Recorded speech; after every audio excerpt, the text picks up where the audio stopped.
សួស្តីបងប្អូនទាំងអស់គ្នាខ្ញុំនឹងបង្ហាញការកំណត់នៅក្នុង Telegram ថាតើនរណា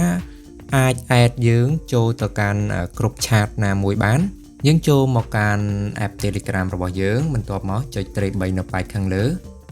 បន្ទាប់មកចុចពាក្យថា setting បន្ទាប់មកចុចពាក្យថា privacy and security បាទបន្ទាប់មកយើងចុចពាក្យថា group នៅក្នុង group នេះគឺតើនរណានឹងអាច add យើងចូលទៅកាន់ក្រុម chat បានទី1គឺ everybody អ្នករាល់គ្នាដែលយើងអាចឲ្យពួកគាត់មិនថាជានរណាទេគឺអាច add យើងប្រាប់ចូលទៅកាន់ក្រុមបានពីព្រោះក្នុង Telegram យើងអាចបង្កើតជាក្រុមហើយអាច add friend ឬក៏ add អ្នកដទៃចូលទៅកាន់ក្រុមនឹងបានទី2គឺ my contact មានន័យថាគឺមានតែ user នៅក្នុង contact របស់យើងទេនៅក្នុងលេខទំនាក់ទំនងនៅក្នុងទូរស័ព្ទដៃរបស់យើងទេដែលពួកគាត់មានសិទ្ធិអាច add យើងចូលទៅកាន់ក្រុមណាមួយឬក៏គាត់បង្កើតក្រុមហើយ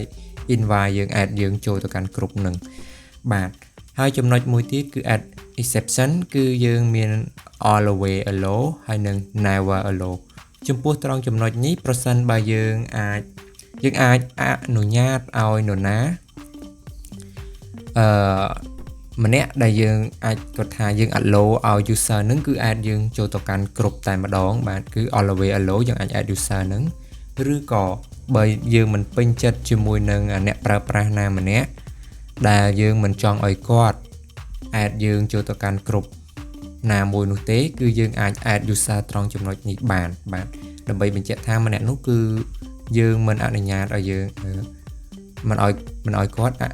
add យើងចូលទៅកាន់ក្រុមណាមួយនោះទេគឺយើងអាច add បាននេះត្រង់ចំណុចក្រុមគឺយើងអាចកំណត់បែបនេះបានថាតើយើងគួរជ្រើសរើសយកចំណុចណាមួយនឹងគឺជាការសម្រេចចិត្តក្នុងការប្រើប្រាស់ប្រព័ន្ធបណ្ដាញសង្គម Telegram អ្នកទាំងអស់គ្នាអាចកំណត់បានផងដែរអរគុណច្រើនសម្រាប់ការទស្សនារបស់អ្នកទាំងអស់គ្នាយើងនឹងជួបគ្នានៅវីដេអូក្រោយជាបន្តទៀតបាទសូមជម្រាបលា